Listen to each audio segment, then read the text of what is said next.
अथ नारद गीता। महाभारत के शांति पर्व में 3 अध्याय वाली नारद गीता प्राप्त होती है। इसमें देवर्षि नारद जी द्वारा श्री सुखदेव जी को ज्ञान तथा वैराग्य का उपदेश दिया गया है।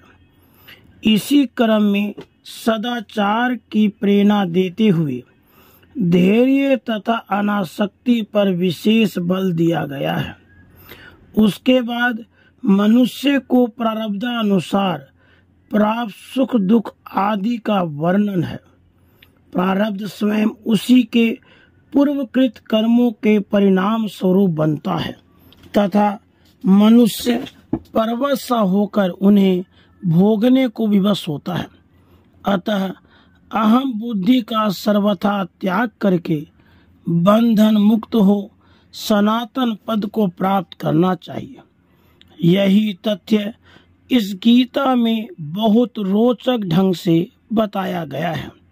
इसकी भाषा अत्यंत सुबोध, दृष्टांत अत्यंत रोचक और उपदेश सभी के लिए उपयोगी है।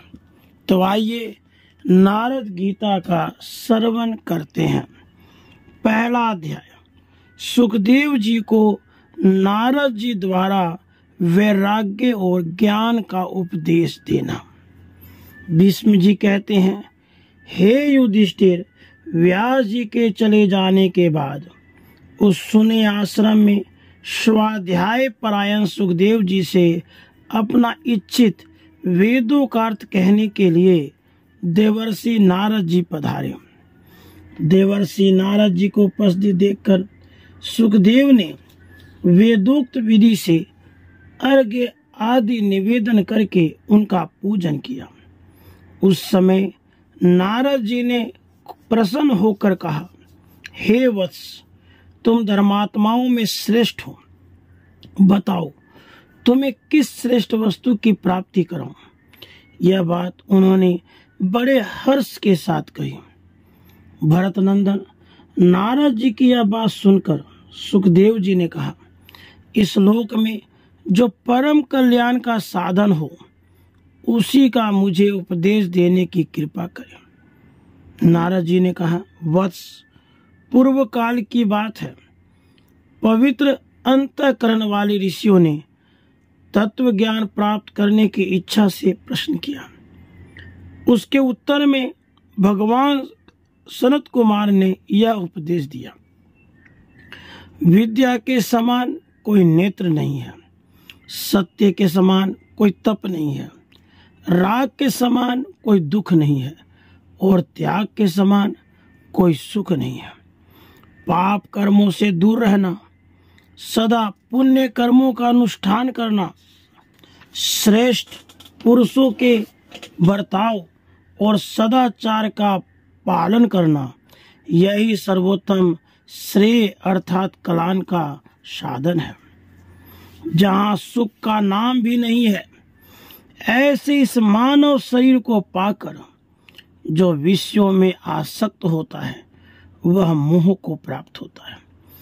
विषयों का संयोग दुख रूपी है, अतः दुखों से छुटकारा नहीं दिला सकता। विषय आसक्त पुरुष की बुद्धि चंचल होती है, वह मोह जाल को बढ़ाने वाली है। मोह जाल से बंधा हुआ पुरुष इस लोक तथा परलोक में दुख ही भोगता है। जिसे कल्याण प्राप्ति की इच्छा हो उसे सभी उपायों से काम और क्रोध को दबाना चाहिए, क्योंकि ये दोनों दोष कल्याण का नाश करके ही उद्यत रहते हैं। मनुष्य को चाहिए कि सदा तप को क्रोध से, लक्ष्मी को डाह से, विद्या को मान अपमान से और अपने आप को परमार्थ से बचाए। क्रूर स्वभाव का परित्याग सबसे बड़ा धर्म है। क्षमा सबसे बड़ा बल है। आत्मा का ज्ञान ही सबसे उत्कृष्ट ज्ञान है और सत्य से बढ़कर कुछ भी नहीं है। सत्य बोलना सबसे श्रेष्ठ है, परंतु सत्य से भी श्रेष्ठ है हितकारक वचन बोलना, जिससे प्राणियों का हित होता हो, वही मेरे विचार से सत्य है। जो कार्य आरंभ करके सभी संकल्पों को छोड़ चुका है, जिसके मन में कोई कामना नहीं है, जो किसी वस्तु का संग्रह नहीं करता, जिसने सब कुछ त्याग दिया है, वही विद्वान है, वही पंडित है। जो अपने वश में की हुई इंद्रियों के द्वारा यहाँ अनासक्त भाव से विषयों का अनुभव करता है, जिसका चित्त शांत, निर्विकार और एकाग्र है, तथा जो आत्म स्वरूप प्रतीत होने वाले देह और इंद्रियां हैं, उनके साथ रहकर भी उनसे तद्रूप न हो अलग सा ही रहता है, वह मुक्त है और उसे बहुत शीघ्र परम कल्याण की प्राप्ति होती है। हे मुने, जिसकी किसी प्राणी की ओर दृष्टि नहीं जाती, जो किसी का स्पर्श और किसी से बातचीत नहीं करता, वह परम कल्याण को प्राप्त होता है। किसी भी प्राणी की हिंसा न करे, सबके प्रति मित्र भाव रखे, मनुष्य जन्म पाकर किसी के साथ दुश्मनी न करे। जो आत्म तत्व का ज्ञाता, मन को वश में रखने वाला है, उसके लिए यही परम कल्याण का साधन बताया गया है कि वह किसी वस्तु का संग्रह न करे, संतोष रखे, कामना और चंचलता को त्याग दे। हे सुखदेव, तुम संग्रह का त्याग करके जितेंद्रिय हो जाओ, उस पद को प्राप्त करो जो इस लोक और परलोक में भी निर्भय एवं सर्वथा शोक रहित है। जिन्होंने भोगों का परित्याग कर दिया है, वे कभी शोक में नहीं पड़ते। इसलिए प्रत्येक मनुष्य को भोग आसक्ति का त्याग करना चाहिए। भोगों का त्याग कर देने पर तुम दुख और संताप से छूट जाओगे। जो परमात्मा को जीतने की इच्छा रखता हो, उसे तपस्वी, जितेंद्रिय, मननशील, संयतचित और विषयों में अनासक्त रहना चाहिए। जो ब्राह्मण त्रिगुणात्मक विषयों में आसक्त न होकर सदा एकांतवास करता है, वह शीघ्र ही सर्वोत्तम सुखरूप मोक्ष को प्राप्त कर लेता है। जो मुनि मैथुन में सुख मानने वाले प्राणियों के बीच में रहकर भी अकेले रहने में ही आनंद मानता है, उसे विज्ञान से परितृप्त समझना चाहिए। जो ज्ञान से तृप्त होता है, वह कभी शोक नहीं करता। जीव सदा कर्मों के अधीन रहता है, वह शुभ कर्मों के अनुष्ठान से देवता होता है। दोनों के मिश्रण से मनुष्य जन्म पाता है और केवल अशुभ कर्मों से पशु, पक्षी आदि नीच योनियों में जन्म लेता है। उन योनियों में जीव को सदा जरा, मृत्यु और नाना प्रकार के दुखों से संतप्त होना पड़ता है। इस प्रकार संसार में जन्म लेने वाला प्रत्येक प्राणी संताप की आग में पकाया जाता है। इस बात की ओर तुम क्यों नहीं ध्यान देते? तुमने अहित में ही हित बुद्धि कर ली है। जो अध्रुव विनाशशील वस्तुएं हैं, उन्हीं को ध्रुव अर्थात अविनाशी नाम दे रखा है। जो अनर्थ में ही तुम्हें अनर्थ का बोध हो रहा है, यह बात तुम्हारी समझ में क्यों नहीं आती है? जैसे रेशम का कीड़ा अपने ही शरीर से उत्पन्न हुए तंतुओं द्वारा अपने आप को आच्छादित कर देता है, उसी प्रकार तुम भी मोहवश अपने ही से उत्पन्न संबंध के बंधनों द्वारा अपने आप को बांधते जा रहे हो, तो भी यह बात तुम्हारी समझ में नहीं आ रही है। यहाँ विभिन्न वस्तुओं के संग्रह की कोई आवश्यकता नहीं है, क्योंकि संग्रह से महान दोष प्रकट होता है। रेशम का कीड़ा अपने संग्रह दोष के कारण ही बंधन में पड़ता है। स्त्री, पुत्र, कुटुंब में आसक्त रहने वाले प्राणी उसी प्रकार कष्ट पाते हैं जैसे जंगल के बूढ़े हाथी तालाब के दलदल में फंसकर दुख उठाते हैं। जिस प्रकार महान जाल में फंसकर पानी से बाहर हुए मत्स्य तड़पते हैं, उसी प्रकार स्नेह जाल से आकृष्ट होकर अत्यंत कष्ट उठाते हुए इन प्राणियों की ओर दृष्टिपात करो। संसार में कुटुंब, स्त्री, पुत्र, शरीर और संग्रह सब कुछ पराया है, सब नाशवान है। इसमें अपना क्या है? केवल पाप और पुण्य। जब सब कुछ छोड़कर तुम्हें यहाँ से विवश होकर चल देना है, तब इस अनर्थ में जगत में क्यों आसक्त हो रहे हो? अपने वास्तविक अर्थ मोक्ष का साधन क्यों नहीं करते हो? जहाँ ठहरने के लिए कोई स्थान नहीं, कोई सहारा देने वाला नहीं, राह खर्च नहीं, अपने देश का कोई साथी अथवा राह बताने वाला नहीं, जो अंधकार से व्याप्त और दुर्गम है, उस मार्ग पर तुम अकेले कैसे चल सकोगे? जब तुम परलोक की राह लोगे, उस समय तुम्हारे पीछे कोई नहीं जाएगा। केवल तुम्हारा किया हुआ पुण्य या पाप ही वहां जाते समय तुम्हारा अनुसरण करेगा। परमात्मा की प्राप्ति के लिए विद्या, कर्म, पवित्रता और अत्यंत विस्तृत ज्ञान का सहारा लिया जाता है। जब कार्य की सिद्धि परमात्मा की प्राप्ति हो जाती है, तब मनुष्य मुक्त हो जाता है। गांव में रहने वाले मनुष्य की विषयों के प्रति जो आसक्ति होती है, वह उसे बांधने वाली रस्सी के समान है। पुण्य आत्मा पुरुष उसे काट कर आगे परमार्थ के पथ पर बढ़ जाते हैं, किंतु जो पापी हैं वे उसे नहीं काट पाते। यह संसार एक नदी के समान है, जिसका उपादान या उद्गम सत्य है। रूप इसका किनारा है, मन स्रोत, स्पर्श द्वीप और रस ही प्रवाह है। गंध उस नदी का कीचड़, शब्द जल और स्वर्ग रूपी दुर्गम घाट है। शरीर रूपी नौका की सहायता से उसे पार किया जा सकता है। क्षमा इसको खेने वाली लग्गी और धर्म इसको स्थिर करने वाली रस्सी है। यदि त्याग रूपी अनुकूल पवन का सहारा मिले तो इस शीघ्रगामिनी नदी को पार किया जा सकता है। इसे पार करने का अवश्य प्रयत्न करें।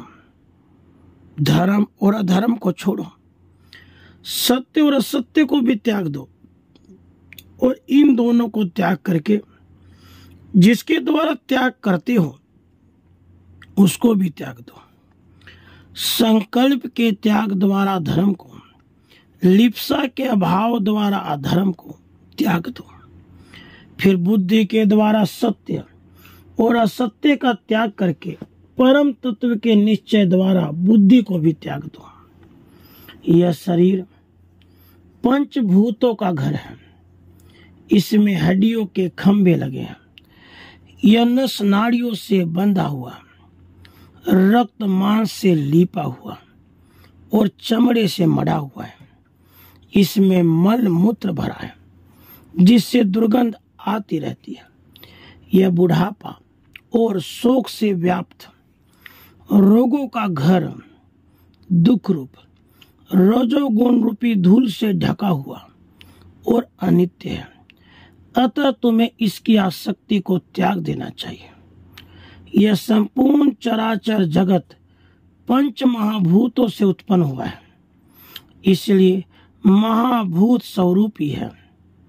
जो शरीर से परे है वह महतत्व अर्थात बुद्धि, 5 इंद्रियां, 5 सूक्ष्म महाभूत, तन्मात्राएं 5 प्राण, सत्वादि गुण, इन 17 तत्वों के समुदाय का नाम अव्यक्त है।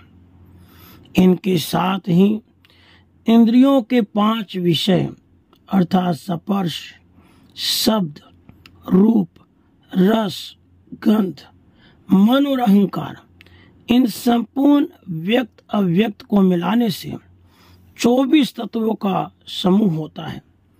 उसे व्यक्त अव्यक्तामय समुदाय कहा गया है।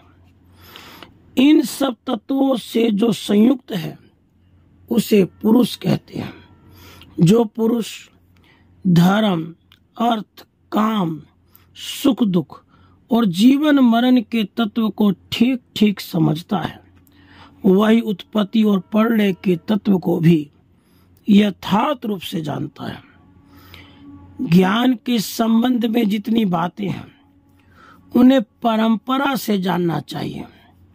जो पदार्थ इंद्रियों द्वारा ग्रहण किए जाते हैं उन्हें व्यक्त कहते हैं, और जो इंद्रियों के अगोचर होने के कारण अनुमान से जाने जाते हैं उनको अव्यक्त कहते हैं।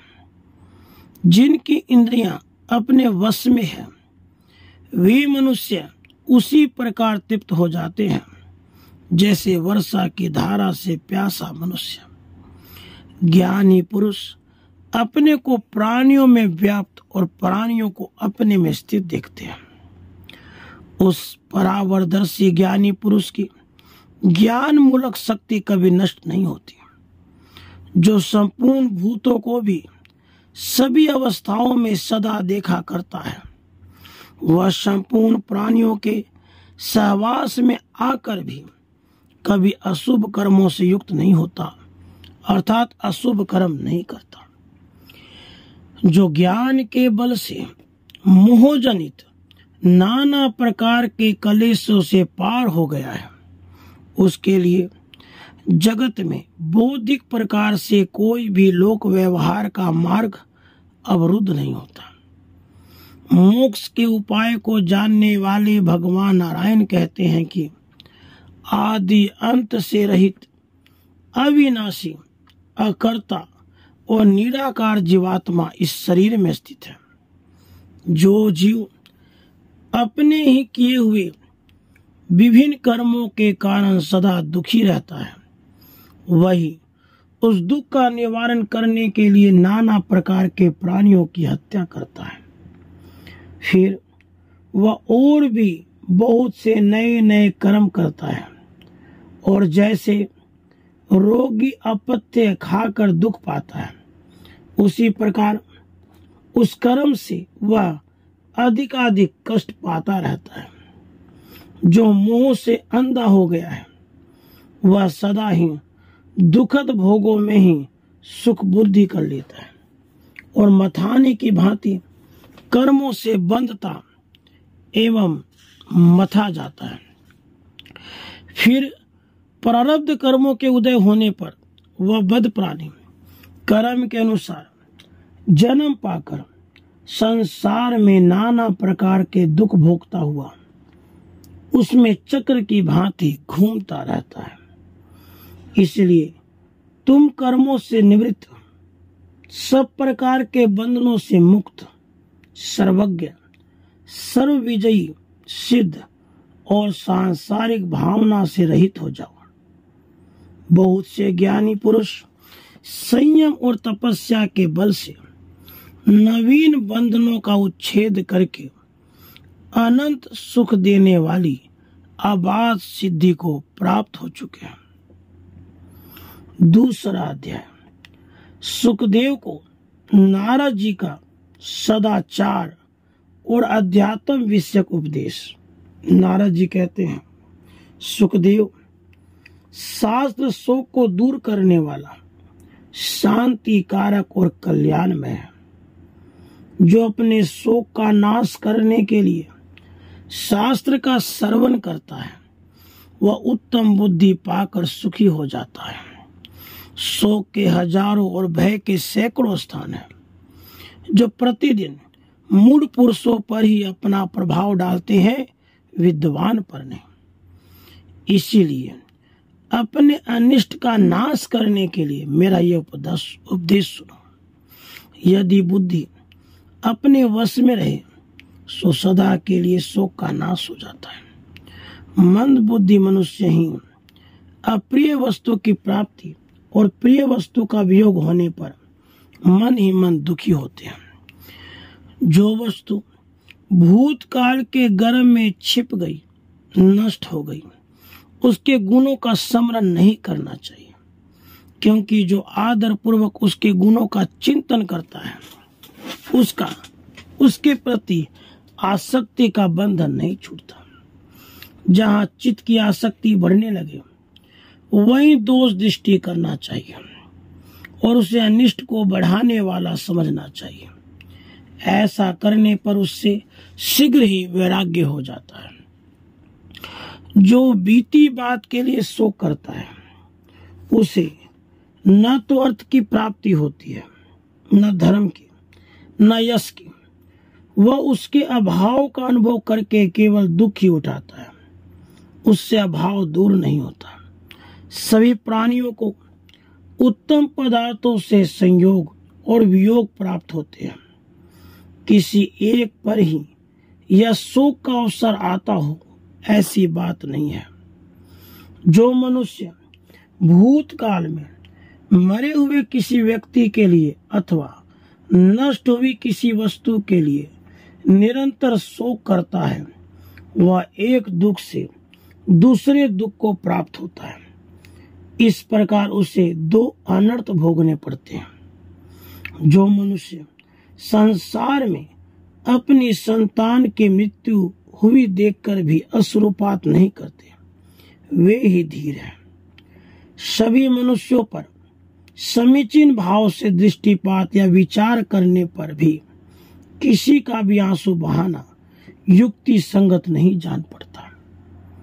यदि कोई शारीरिक या मानसिक दुख उपस्थित हो जाए और उसे दूर करने के लिए कोई यत्न न किया जा सके अतः किया हुआ यत्न काम न दे सके तो उसके लिए चिंता नहीं करना चाहिए। दुख दूर करने की सबसे अच्छी दवा यही है कि उसका बार बार चिंतन न किया जाए। चिंतन करने से वह घटता नहीं बल्कि बढ़ता ही जाता है।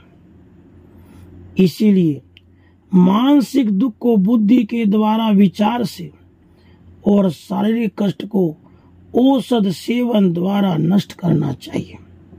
शास्त्र ज्ञान के प्रभाव से ही ऐसा होना संभव है। दुख पड़ने पर बालकों की तरह रोना उचित नहीं है। रूप, यौवन, जीवन, धन संग्रह, आरोग्य, प्रियजनों का सहवास ये सब अनित्य है। विद्वान पुरुष को इनमें आसक्त नहीं होना चाहिए। सारे देश पर आए हुए संकट के लिए किसी एक व्यक्ति को शोक करना उचित नहीं है।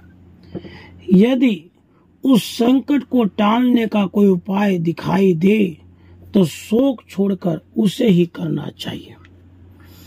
इसमें संदेह नहीं कि जीवन में सुख की अपेक्षा दुख ही अधिक होता है, किंतु सभी को मोहवश विश्व के प्रति अनुराग होता है और मृत्यु अप्रिय लगती है। जो मनुष्य सुख और दुख दोनों की ही चिंता छोड़ देता है वह अक्षय ब्रह्म को प्राप्त हो जाता है। विद्वान पुरुष उसके लिए शोक नहीं करते। धन खर्च करते समय बड़ा दुख होता है, उसकी रक्षा में भी सुख नहीं है, उसकी प्राप्ति भी बड़े कष्ट से होती है। अतः धन को प्रत्येक अवस्था में दुखदायक समझकर उसके नष्ट होने पर चिंता नहीं करना चाहिए। मनुष्य धन का संग्रह करते करते पहले की अपेक्षा ऊंची धन संपन्न स्थिति को प्राप्त होकर भी कभी तृप्त नहीं होते। वे और अधिक की आशा लिए हुए ही मर जाते हैं, किंतु विद्वान पुरुष सदा संतुष्ट रहते हैं। वे धन की तृष्णा में नहीं पड़ते। संग्रह का अंत है विनाश, ऊंचे चढ़ने का अंत है नीचे गिरना। संयोग का अंत है वियोग और जीवन का अंत है मरण। तृष्णा का कभी अंत नहीं होता। संतोष ही परम सुख है। अतः पंडित जन इस लोक में संतोष को ही उत्तम धन समझते हैं। आयु निरंतर बीती जा रही है, वह पल ठहरती नहीं है। जब अपना शरीर ही अनित्य है तभी संसार की किस वस्तु को नित्य समझा जाए। जो मनुष्य सब प्राणियों के भीतर मन से परे परमात्मा की स्थिति जानकर उन्हीं का चिंतन करते हैं, वे संसार यात्रा समाप्त होने पर परम पद का साक्षात्कार करते हुए शोक के पार हो जाते हैं। जैसे जंगल में नई नई घास की खोज में विचरते हुए अतृप्त पशु को सहसा व्याघ्र आकर दबोच लेता है, उसी प्रकार भोगों की खोज में लगे हुए अतृप्त मनुष्य को मृत्यु उठा ले जाती है। तथापि सबको दुख से छूटने का उपाय अवश्य सोचना चाहिए। जो शोक छोड़कर साधन आरंभ करता है और किसी व्यसन में आसक्त नहीं होता, वह निश्चय ही दुखों से मुक्त हो जाता है। धनी हो या निर्धन, सबको उपभोग काल में शब्द, स्पर्श, रूप, गंध, उत्तम रस आदि विषयों में किंचित सुख की प्रतीति होती हो, उपभोग के बाद नहीं। प्राणियों के एक दूसरे से संयोग होने के पहले कोई दुख नहीं रहता। जब संयोग के बाद वियोग होता है तभी सबको दुख हुआ करता है। अतः अपने स्वरूप में स्थित विवेकी पुरुष को किसी के वियोग में कभी भी शोक नहीं करना चाहिए। मनुष्य को चाहिए कि वह धैर्य के द्वारा शिश्न और उदर की, नेत्र के द्वारा हाथ और पैर की, मन के द्वारा आंख और कान की, सत विद्या के द्वारा मन और वाणी की रक्षा करें। जो पूजनीय और अन्य मनुष्यों में आसक्ति को हटाकर विनीत भाव से विचरण करता है, वही सुखी और वही विद्वान है। जो अध्यात्म विद्या में अनुरुक्त, कामना शून्य, भोग आसक्ति से दूर है, जो अकेला ही विचरण करता है, वही सुखी है। तीसरा अध्याय। नारद जी का सुखदेव को कर्म फल प्राप्ति में परतंत्रता विषय को उपदेश। सुखदेव जी का सूर्य लोक में जाने का निश्चय।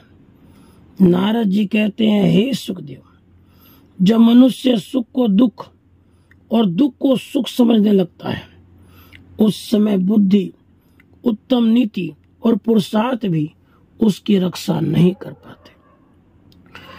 अतः मनुष्य को स्वभावतः ज्ञान प्राप्ति के लिए यत्न करना चाहिए, क्योंकि यत्न करने वाला पुरुष कभी दुख में नहीं पड़ता। आत्मा सबसे बढ़कर प्रिय है। अतः जरा, मृत्यु और रोगों के कष्ट से उसका उद्धार करें। शारीरिक और मानसिक रोग सुदृढ़ धनुष धारण करने वाले वीर पुरुषों के छोड़े हुए तीक्ष्ण बाणों के समान शरीर को पीड़ा देते हैं। तृष्णा से व्यथित, दुखी एवं विवश होकर जीने की इच्छा रखने वाले मनुष्य का शरीर विनाश की ओर ही खींचता चला जाता है। जैसे नदियों का प्रवाह आगे की ओर बढ़ता चला जाता है, पीछे की ओर नहीं लौटता, उसी प्रकार रात और दिन भी मनुष्यों की आयु का अपहरण करते हुए बारंबार आते और बीतते चले जाते हैं। शुक्ल और कृष्ण दोनों पक्षों का निरंतर होने वाला यह परिवर्तन मनुष्यों को जरा जीर्ण कर रहा है। यह कुछ क्षण के लिए भी विश्राम नहीं लेता है। सूर्य प्रतिदिन अस्त होते और फिर उदय लेते हैं। वे स्वयं अजर होकर भी प्रतिदिन प्राणियों के सुख और दुख को जीर्ण करते रहते हैं।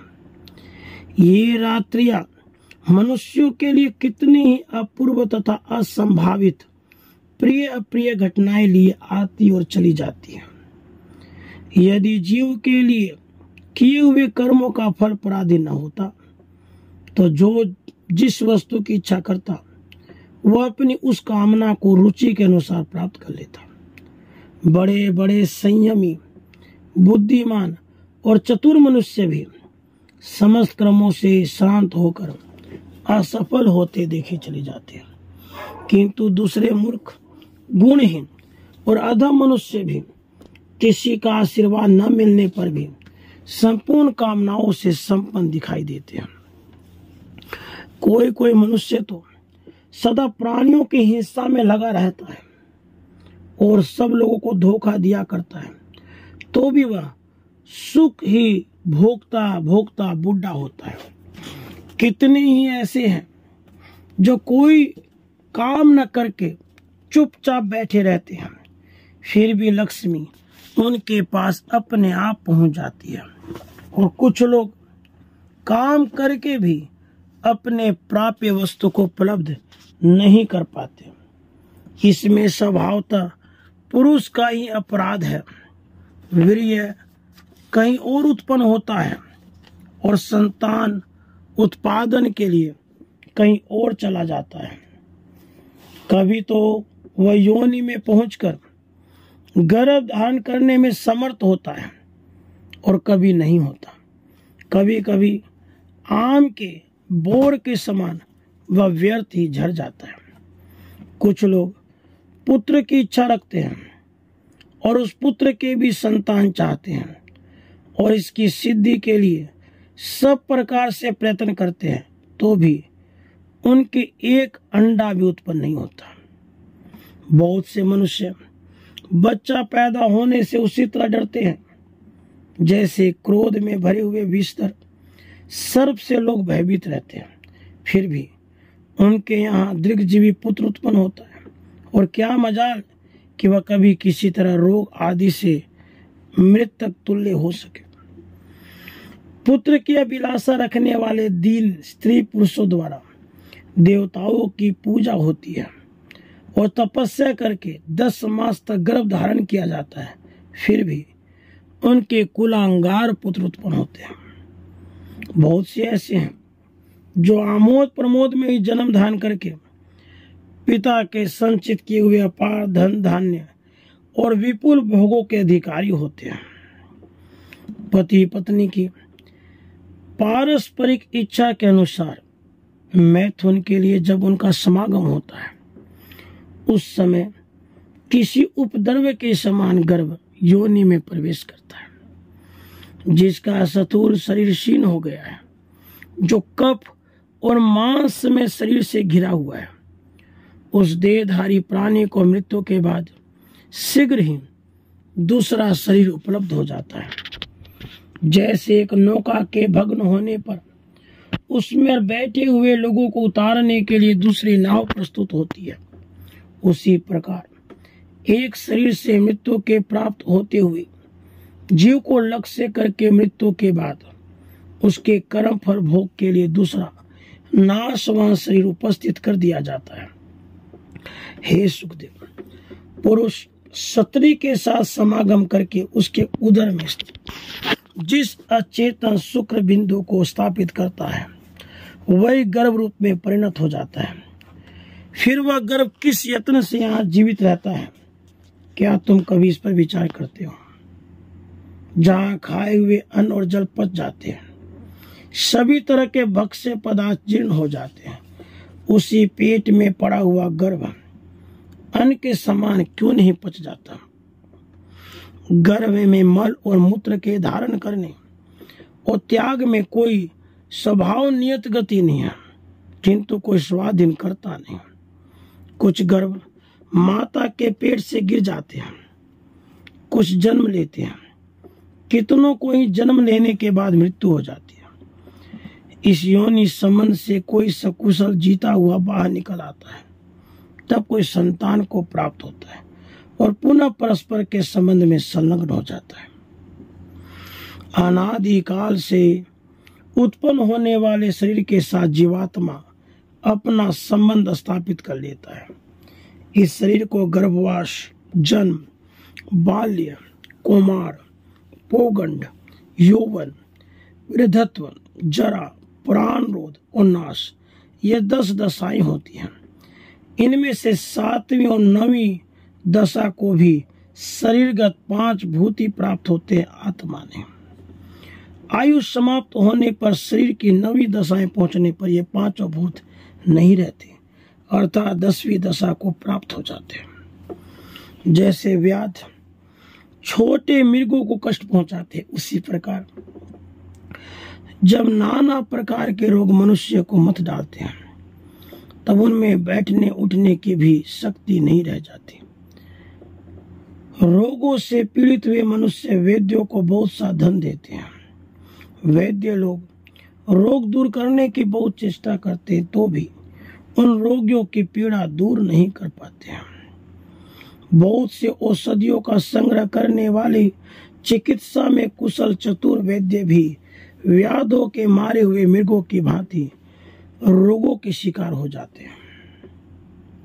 बड़े बड़े हाथी जैसे वृक्षों को झुका देते हैं, वैसे ही वे तरह तरह के काढ़े और नाना प्रकार के घी पीते रहते हैं, तो भी वृद्धावस्था उनकी कमर टेढ़ी कर देती है।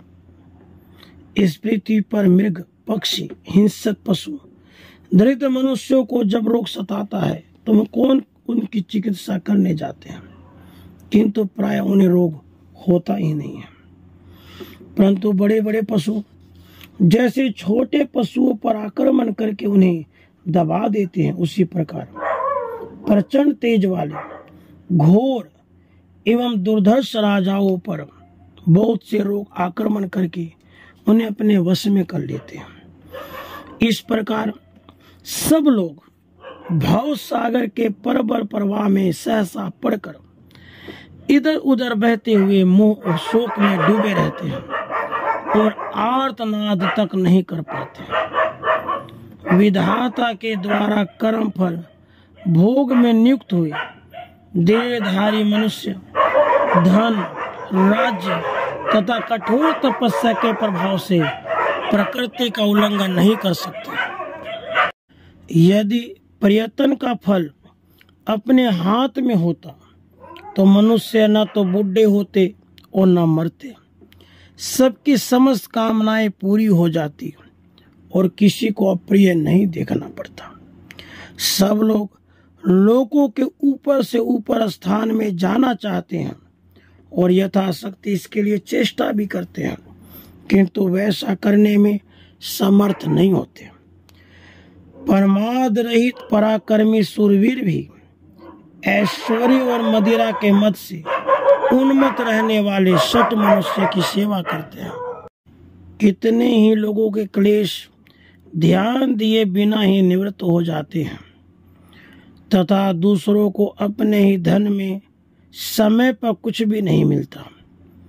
कर्मों के फल में भी बड़ी भारी विषमता देखने में आती है। कुछ लोग पालकी ढोते हैं और दूसरे लोग उसी पालकी में बैठकर चलते हैं। सभी मनुष्य धन और समृद्धि चाहते हैं, परंतु उनमें से थोड़े से ही ऐसे लोग होते हैं जो रथ पर चढ़कर चलते हैं। कितने ही पुरुष स्त्री रहित है और सैकड़ों मनुष्य कई स्त्रियों वाले। सभी प्राणी सुख दुख आदि द्वंद्वों में रम रहे हैं। मनुष्य उनमें से एक एक का अनुभव करते हैं। किसी को सुख का अनुभव होता है, किसी को दुख का। यह जो ब्रह्म नामक वस्तु है, इसे सबसे भिन्न एवं विलक्षण समझो। इसके विषय में तुम्हें मोहग्रस्त नहीं होना चाहिए। धर्म और अधर्म को छोड़ो, सत्य और असत्य दोनों का त्याग करो। सत्य और असत्य दोनों का त्याग करके जिससे त्याग करते हो उस अहंकार का भी त्याग करो। मुनि श्रेष्ठ, यह मैंने तुमसे परम गुड़ बात बतलाई है, जिससे देवता लोग मर्त्य लोग छोड़कर स्वर्ग लोक को चले गए। नारद की बात सुनकर परम बुद्धिमान और धीरचित सुखदेव जी ने मन ही मन बहुत विचार किया, परंतु सहसा वे किसी निश्चय पे न पहुंच सके। वे सोचने लगे, स्त्री पुरुषों के झमेले में पहले से महान क्लेश होगा, विद्याभ्यास में भी बहुत अधिक परिश्रम है। कौन सा ऐसा उपाय है जिससे सनातन पद प्राप्त हो जाए? उस साधन में क्लेश तो थोड़ा हो किंतु अभ्युदय महान हो। उसके बाद उन्होंने 2 घड़ी तक अपने निश्चित गति के विषय में विचार किया। फिर भूत और भविष्य के ज्ञाता सुखदेव जी को अपने धर्म की कल्याणमयी परम गति का निश्चय हो गया। फिर वे सोचने लगे, मैं सब प्रकार की उपाधियों से मुक्त होकर किस प्रकार उस उत्तम गति को प्राप्त करूं जहां से फिर इस संसार सागर में आना ना पड़े, जहां जाने पर संसार की पुनरावृत्ति नहीं होती। मैं उसी परम भाव को प्राप्त करना चाहता हूँ। सब प्रकार की आसक्तियों का परित्याग करके मैंने मन के द्वारा उत्तम गति प्राप्त करने का निश्चय किया है। अब मैं वहीं जाऊंगा जहां मेरे आत्मा को शांति मिलेगी और मैं अक्षय, अविनाशी और सनातन रूप में स्थित रहूंगा। परंतु योग के बिना उस परम गति को नहीं प्राप्त किया जा सकता। बुद्धिमान को कर्म के निकृष्ट बंधन से बंधा रहना उचित नहीं है। अतः मैं योग का आश्रय ले इस देह गेम का परित्याग करके वायु रूप हो तेज रासोमयी सूर्य मंडल में प्रवेश करूंगा। देवता लोग चंद्रमा का अमृत पीकर जिस प्रकार उसे सिन कर देते हैं, उसी प्रकार सूर्य देव का क्षय नहीं होता। धूम मार्ग से चंद्रमंडल में गया हुआ जीव कर्म भोग समाप्त होने पर कंपित हो फिर इस पृथ्वी पर गिर पड़ता है। इसी प्रकार नूतन कर्म फल भोगने के लिए वह पुनः चंद्रलोक में जाता है। सारांश यह है कि चंद्रलोक में जाने वाले को आवागमन से छुटकारा नहीं मिलता है। इसके सिवा चंद्रमा सदा घटता बढ़ता रहता है। उसकी हास बुद्धि का क्रम कभी टूटता नहीं है। इन सब बातों को जानकर मुझे चंद्रलोक में जाने या हास विधि के चक्कर में पड़ने की इच्छा नहीं होती है। सूर्यदेव अपने प्रचंड किरणों से समस्त जगत को संतप्त करते हैं। वे सब जगह में तेज को स्वयं ग्रहण करते हैं। उनके तेज का कभी हास नहीं होता, इसलिए उनका मंडल सदा अक्षय बना रहता है। अतः उद्दीप्त तेज वाले आदित्य मंडल में जाना ही मुझे अच्छा जान पड़ता है। इससे मैं निर्विकचित होकर निवास करूंगा। किसी के लिए भी मेरा पराभव करना कठिन होगा। इस शरीर को सूर्यलोक में छोड़कर मैं ऋषियों के साथ सूर्य देव के अत्यंत दूसरा तेज में प्रवेश कर जाऊंगा। इसके लिए मैं नाग, नग, पृथ्वी, पर्वत, दिशा, द्युलोक, देव, दानव, गंधर्व, पिशाच, सर्प और राक्षसों से आज्ञा मांगता हूँ। आज मैं निस्संदेह जगत के संपूर्ण भूतों में प्रवेश करूंगा। समस्त देवता और ऋषि मेरी योग शक्ति का प्रभाव देखे। ऐसा निश्चय करके सुखदेव जी ने विश्वविख्यात देवर्षि नारद जी से आज्ञा मांगी। उनसे आज्ञा लेकर वे अपने पिता व्यास देव जी के पास गए। वहां अपने पिता महात्मा श्री कृष्ण देव पायन मुनि को प्रणाम करके सुखदेव जी ने उनकी प्रदक्षिणा की और उनसे जाने के लिए आज्ञा मांगी। सुखदेव जी के यह बात सुनकर अत्यंत प्रसन्न हुए महात्मा व्यास ने कहा, बेटा आज यही रहो, जिससे तुम्हें जी भर दिहार कर अपने नृत्य को तृप्त कर लूं। परंतु सुखदेव जी स्नेह बंधन का तोड़कर निरपेक्ष हो गए थे। तत्व के विषय में उन्हें कोई संशय नहीं रह गया था। अतः बारंबार मोक्ष का ही निरंतर चिंतन करते हुए उन्होंने वहां से जाने का ही विचार किया। पिता को वहीं छोड़कर मुनि श्रेष्ठ सुखदेव सिद्ध समुदाय से सेवित विशाल कैलाश शिखर पर चले गए। राधे कृष्ण, राधे कृष्ण।